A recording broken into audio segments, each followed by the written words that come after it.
जय हिंद मित्रांनो, एक्झाम जागर या एज्युकेशन यूट्यूब प्लॅटफॉर्मवर तुम्हा सर्वांचं पुन्हा एकदा स्वागत आहे. मित्रांनो, आज आपल्या नवीन वर्षाचा पहिला दिवस आहे. आज चैत्र महिन्याची सुरुवात झाली आहे व आजचा दिवस महाराष्ट्रामध्ये गुढीपाडवा म्हणून साजरा केला जातो. या मराठी नवीन वर्षाच्या तुम्हा सर्वांना खूप खूप शुभेच्छा. बरं, हा जो गुढीपाडवा आहे हा आजच्याच दिवशी का साजरा केला जातो यामागे सुद्धा विविध कथा आहेत. त्यापैकी एक कथा म्हणजे ब्रह्मदेवाने आजच्याच दिवशी सृष्टीची निर्मिती केली होती. त्यासाठी आजच्या दिवशी गुढीपाडवा हा सण साजरा केला जातो. मित्रांनो, या आधीच्या सत्रामध्ये तुमच्यासाठीचा हा प्रश्न होता. प्रश्नात काय विचारलेला आहे, तर नागरिकांना त्यांच्या आरोग्य योजनेच्या नोंदी सहज उपलब्ध व्हाव्यात यासाठी केंद्र सरकारने कोणते ॲप लॉन्च केलं आहे. या प्रश्नाचं योग्य उत्तर आहे पर्याय क्रमांक 3, म्हणजेच केंद्र सरकारने MyCGHS हे ॲप लॉन्च केलेलं आहे. हे जे ॲप आहे हे आरोग्य आणि कुटुंब कल्याण मंत्रालयाद्वारे लॉन्च करण्यात आलं आहे. आजच्या सत्राचा पहिला प्रश्न पहा. ऑलिम्पिकमध्ये ज्युरी सदस्य बनणारी पहिली भारतीय महिला कोण ठरली आहे? तर आता ऑलिम्पिकमध्ये ज्युरी सदस्य बनणारी पहिली भारतीय महिला ही बिल्किस मीर ठरलेली आहे. या ज्या बिल्किस मीर आहेत या जम्मू काश्मीरच्या असून त्या कोणत्या खेळाशी संबंधित आहेत? तर त्या केओनिस्ट या खेळाशी संबंधित आहेत. बरं, हा केओनिस्ट खेळ काय आहे? तर ही एका नावेची शर्यत आहे, त्याला केओनिस्ट या नावाने ओळखलं जातं आणि बिल्किस मीर या केओनिस्ट ह्या खेळाशी संबंधित आहेत. त्यांनी याआधी 10 वर्षांहूनही अधिक काळासाठी राष्ट्रीय महिला संघाचे प्रशिक्षक म्हणून कार्य केलेलं आहे. बरं, यावेळेसचे ऑलिम्पिक गेम कुठे आयोजित करण्यात येणार आहेत? तर यावेळेसचे ऑलिम्पिक गेम फ्रान्समधील पॅरिस येथे 26 जुलै ते 11 ऑगस्ट दरम्यान आयोजित करण्यात येणार असून या ऑलिम्पिकमध्ये भारतीय दलाचा ध्वजवाहक म्हणून अचंता शरद कमल यांची नियुक्ती करण्यात आली आहे. तर मेरी कोम या भारतीय संघाचं नेतृत्व करतील. व यावेळेसचे जे ऑलिम्पिक गेम आहेत यामध्ये प्रथमच 4 नवीन खेळाचा समावेश करण्यात आलेला आहे. ते खेळ कोणते? तर ब्रेकिंग, सर्फिंग, स्पोर्ट क्लाइम्बिंग आणि स्केटबोर्डिंग या 4 नवीन खेळाचा यात समावेश करण्यात आला आहे. मित्रांनो, याआधी सुद्धा काही महिलांची प्रथमच नियुक्ती करण्यात आली आहे. त्यांची नावे सुद्धा आपण एकदा रिवाइज करून घेऊया. तर पहा, डेमोक्रॅटिक रिपब्लिक ऑफ कांगोच्या पहिल्या महिला पंतप्रधान या जुडिथ सुमिनोवा तुलुका बनल्या आहेत.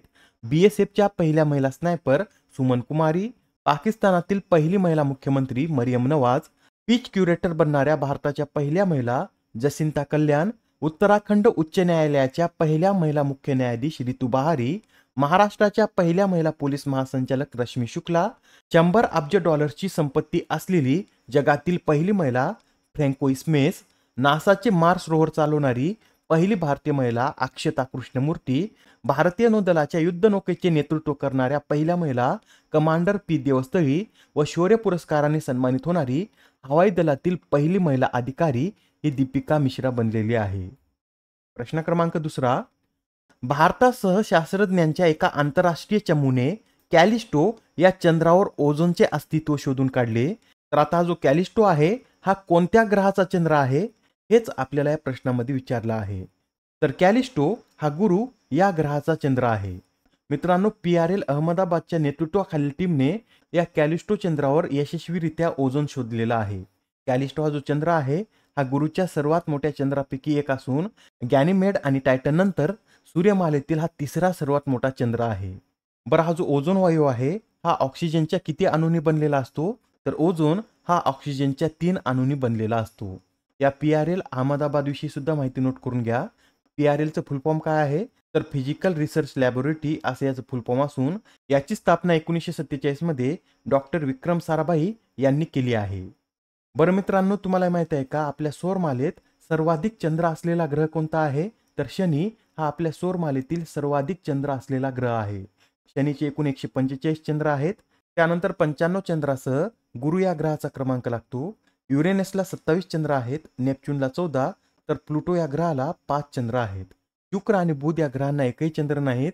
तर मंगळ या ग्रहाला 2 चंद्र आहेत व त्यांची नावे सुद्धा लक्षात ठेवा. फोबोस आणि डेमोस अशी या चंद्रांची नावे आहेत. प्रश्न क्रमांक 3, कझाकिस्तान इंटरनॅशनल चॅलेंज स्पर्धेचं विजेतेपद कोणी पटकावलं आहे? तर या कझाकिस्तान इंटरनॅशनल चॅलेंज स्पर्धेचं विजेतेपद अनुपमा उपाध्याय यांनी पटकावलेलं आहे. बरं, एक्झाममध्ये आपल्याला असं विचारलं जाऊ शकतं की अनुपमा उपाध्याय या कोणत्या खेळाशी संबंधित आहेत? तर त्या एक बॅडमिंटनपटू आहेत आणि आता त्यांनी कझाकिस्तान इंटरनॅशनल चॅलेंज स्पर्धेचं विजेतेपद पटकावलेलं आहे. बरं, त्यांनी अंतिम सामन्यात कोणाला हरवलेलं आहे? तर भारताच्याच ईशराणी बरुआ यांना हरवून त्यांनी या स्पर्धेचं विजेतेपद पटकावलेलं आहे. या स्पर्धेमधील पुरुष एकेरीचं विजेतेपद कोणी पटकावलं आहे? तर या स्पर्धेमधील पुरुष एकेरीचं विजेतेपद हे भारताच्या एम थारुन यांनी पटकावलेलं आहे.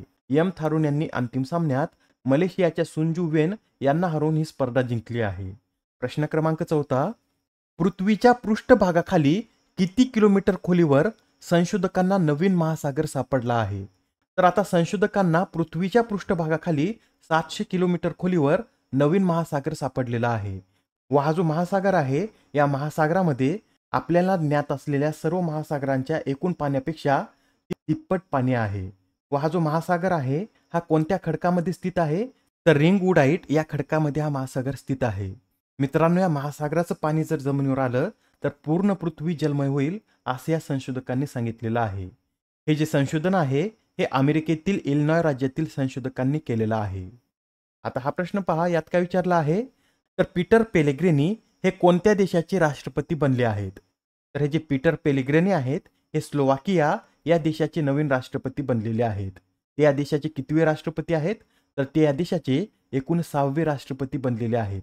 हा जो स्लोवाकिया देश आहे हा 1993 मध्ये चेकोस्लोवाकियापासून विभाजित होऊन नवीन देश बनलेला आहे व तेव्हापासूनचे पीटर पेलेग्रिनी हे 6वे राष्ट्रपती बनलेले आहेत. त्यांनी राष्ट्रपती पदाच्या निवडणुकीत कोणाला हरवलेलं आहे? तर इवान कोर्कोक यांना हरवून ते आता स्लोवाकियाचे नवीन राष्ट्रपती बनले आहेत. प्रश्न क्रमांक 6. PIBचे प्रधान महासंचालक म्हणून कोणाची नियुक्ती करण्यात आली? तर आता PIBचे प्रधान महासंचालक म्हणून शेफाली बी शरण यांची नियुक्ती करण्यात आलेली आहे. PIB म्हणजे काय? तर प्रेस इन्फॉर्मेशन ब्युरो असे याचं पूर्ण स्वरूप आहे. शेफाली बी शरण यांच्याविषयी सांगायचं झालं तर त्या 1990 बॅचच्या अधिकारी असून त्यांनी याआधी भारतीय निवडणूक आयोगाचे प्रवक्ते म्हणून देखील कार्य केलेलं आहे. मित्रांनो, ही जी प्रेस इन्फॉर्मेशन ब्युरो आहे ही खूप जुनी संस्था असून 1919 मध्ये डॉक्टर L.F. विल्यम्स यांच्या नेतृत्वाखाली गृह विभागात एक कक्ष स्थापन करण्यात आला होता व त्याच कक्षाला 1920 मध्ये सेंट्रल ब्युरो ऑफ इन्फॉर्मेशन असे नाव देण्यात आले होते व यानंतर 1946 साली याचं नामकरण प्रेस इन्फॉर्मेशन ब्युरो असं करण्यात आलं होतं. ठीक आहे, तर आता प्रश्न क्रमांक 7 पहा. 15वा CIDC विश्वकर्मा पुरस्कार 2024 कोणाला प्रदान करण्यात आला? तर हा जो 15वा CIDC विश्वकर्मा पुरस्कार आहे या पुरस्काराने SJVN लिमिटेड या कंपनीला सन्मानित करण्यात आलेला आहे. SJVN ला social development and creating impact आणि CIDC पार्टनर्स इन प्रोग्रेस ट्रॉफीसाठी हा अचिव्हमेंट अवॉर्ड देण्यात आलेला आहे. या कंपनीने सलग 3ऱ्या वर्षी हे पुरस्कार जिंकलेले आहेत. प्रश्न क्रमांक 8. अलीकडेच प्रकाशित द आयडिया ऑफ डेमोक्रेसी या पुस्तकाचे लेखक कोण आहेत? तर हे जे पुस्तक आहे या पुस्तकाचे लेखक सॅम पित्रोदा आहेत. मित्रांनो, सॅम पित्रोदा यांना father of Indians IT revolution म्हणून ओळखलं जातं व त्यांनी आता द आयडिया ऑफ डेमोक्रेसी हे पुस्तक लिहिलेलं आहे. महत्त्वाचं पुस्तक आहे, लक्षात ठेवा. याआधी सुद्धा काही पुस्तके प्रकाशित झाली होती, ते सुद्धा आपण एकदा रिवाइज करून घेऊया. तर पहा, S रमन यांचं from a car shed to the corner room and beyond, Lakshmi Puri यांचं swallowing the sun, S Jaishankar यांचं why Bharat matters, MJ Akbar व के नटवरसिंग यांचं Gandhi a life in 3 campaigns, professor KP Singh यांचं मोदी ॲट DU, चित्रा बॅनर्जी दिवाकोर्णी यांचं uncommon love, the early life of Sudha and Narayana Murthy, Raghuram Rajan व रोहित लांबा यांचं breaking the mould, तर अशोक टंडन यांचं द रिव्हर स्विंग हे पुस्तक प्रकाशित झालेलं आहे. आजच्या सत्राचा शेवटचा प्रश्न पहा. आय लीग 2023-24 स्पर्धेचं विजेतेपद कोणी पटकावलं आहे? तर आय लीग 2023-24 या स्पर्धेचं विजेतेपद मोहम्मदान स्पोर्टिंग या क्लबनं पटकावलं असून या क्लबने अंतिम सामन्यात शिलाँग लॉजिंग क्लबला हरवून ही स्पर्धा जिंकलेली आहे. बरं, ही स्पर्धा कोणत्या खेळाशी संबंधित आहे? तर ही स्पर्धा फुटबॉल या खेळाशी संबंधित आहे. आजच्या सत्रामधील तुमच्यासाठीचा प्रश्न पहा. इकॉनॉमिस्ट इंटेलिजन्स युनिटद्वारे प्रकाशित बिझनेस एन्व्हायरमेंट रँकिंग 2024 मध्ये भारत कितव्या स्थानी आहे? आता या प्रश्नाचं उत्तर कमेंटमध्ये देण्याचा प्रयत्न करा. उत्तर चुकलं तरी काय हरकत नाही, कारण ज्यावेळेस तुम्हाला या प्रश्नाचं योग्य उत्तर माहित होतं त्यावेळेस हा प्रश्न तुमच्या दीर्घकाळापर्यंत लक्षात राहतो. तर आता पुढच्या सत्रामध्ये पुन्हा भेटूया. धन्यवाद.